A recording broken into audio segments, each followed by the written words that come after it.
سوال ہے جو نمازیں دوران سفر رہ جائیں وہ گھر میں پہنچ کر پوری پڑھی جائیں گی یا قصر پڑھی جائیں گی؟ محترم ناظرین کرام، سب سے پہلے تو یہ بات سمجھ لیں اچھی طرح کہ یہ والا مسئلہ صرف ظہر کی نماز کے ساتھ پیش آ سکتا ہے، بس کسی اور نماز کے ساتھ یہ پیش ہی نہیں آتا۔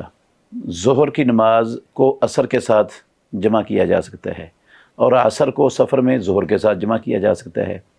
مطلب ہے جمع تقدیم بھی جائز ہے اور جمع تاخیر بھی جائز ہے۔ ایک بندہ سفر میں تھا، اس نے ارادہ کیا کہ میں ظہر کی نماز عصر کے وقت جا کر پڑھوں گا، اور وہ عصر کے ٹائم اپنے گھر میں پہنچ جاتا ہے۔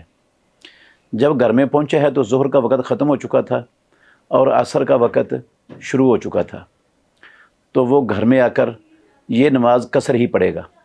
پوری نہیں کرے گا، کیونکہ قصر ہی اس پر فرض ہوئی تھی اور قصر ہی اس کی رہ گئی ہے،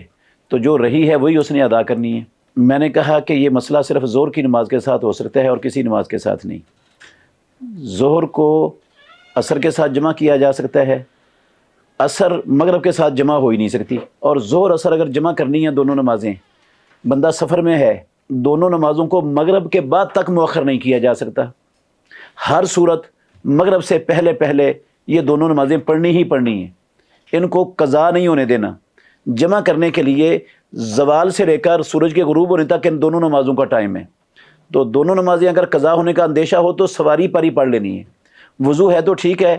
نہیں ہے تو تیمم کر کے پڑھ لیں۔ منہ قبلے کی طرف کرنا ممکن ہے تو ٹھیک ہے، نہیں ہے تو جس طرف منہ ہے اسی طرف پڑھ لیں۔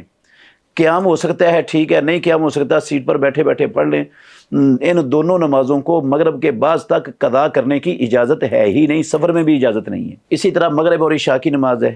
مغرب کی نماز کو عشاء کے ساتھ جمع کیا جا سکتا ہے، لیکن مغرب کی تو ہوتی نہیں ہے قصر، اس کے تو 3 فرض پورے ہی ہوتے ہیں، اس میں قصر ہے ہی نہیں ہے، تو وہ اس نے گھر میں آ کر 3 فرض ہی پڑھنے ہیں۔ اور عشاء کی اور مغرب کی نماز کو جمع کرنے کے لیے اس کا وقت ہے آدھی رات تک، آدھی رات کے بعد دونوں نمازیں قضا ہو جاتی ہیں۔ اگر کسی بندے کی دونوں نمازیں قضا ہو رہی ہوں، آدھی رات بھی گزر رہی ہو، اور اس نے مغرب اور عشاء کی نماز نہ پڑھ سکا ہو اور اترنا بھی سواری سے ممکن نہ ہو، تو وہ سواری پر ہی پڑھے گا، ان کو قضا کرنے کی اجازت نہیں ہے اسلام میں۔ فجر کی نماز وہ کسی کے ساتھ جمع ہوتی نہیں ہے، اس لیے میں نے کہا یہ مسئلہ صرف ظہر کے ساتھ ہو سکتا ہے کہ وہ قصر پڑھنی ہے یا پوری پڑھنی ہے۔ وہ میں نے بتا دیا ہے کہ اگر پورا وقت ظہر کا سفر میں ختم ہو گیا تو وہ آ کر آپ نے قصر ہی پڑھنی ہے، اور اگر آپ ظہر کے ٹائم میں پہنچ گئے ہیں، ابھی ظہر کا ٹائم ختم نہیں ہوا، عصر کا ٹائم شروع نہیں ہوا، تو آپ پوری پڑھیں گے پھر ظہر کی نماز، اور عصر کی تو آپ منزل پر پہنچ گئے ہیں، گھر میں وہ ہے ہی پوری۔ اور اگر ایسا ہو جائے بسا اوقات کہ بندے نے سفر کی تیاری میں ظہر کی نماز اس کی رہ گئی ہے اور نکلتے نکلتے عصر کا ٹائم ہو گیا ہے، عصر کا ٹائم ہونے کے بعد وہ نکلا ہے اپنے گھر سے، تیاری میں مصروف تھا یا بھول گیا تھا، تو اس کی ظہر کی نماز رہ گئی، یہ والی جو ظہر کی نماز اس کی حضر میں رہی ہے نا، فوت ہوئی ہے، یہ سفر میں جا کر بھی جب اس نے پڑھنی ہے تو پوری پڑھنی ہے،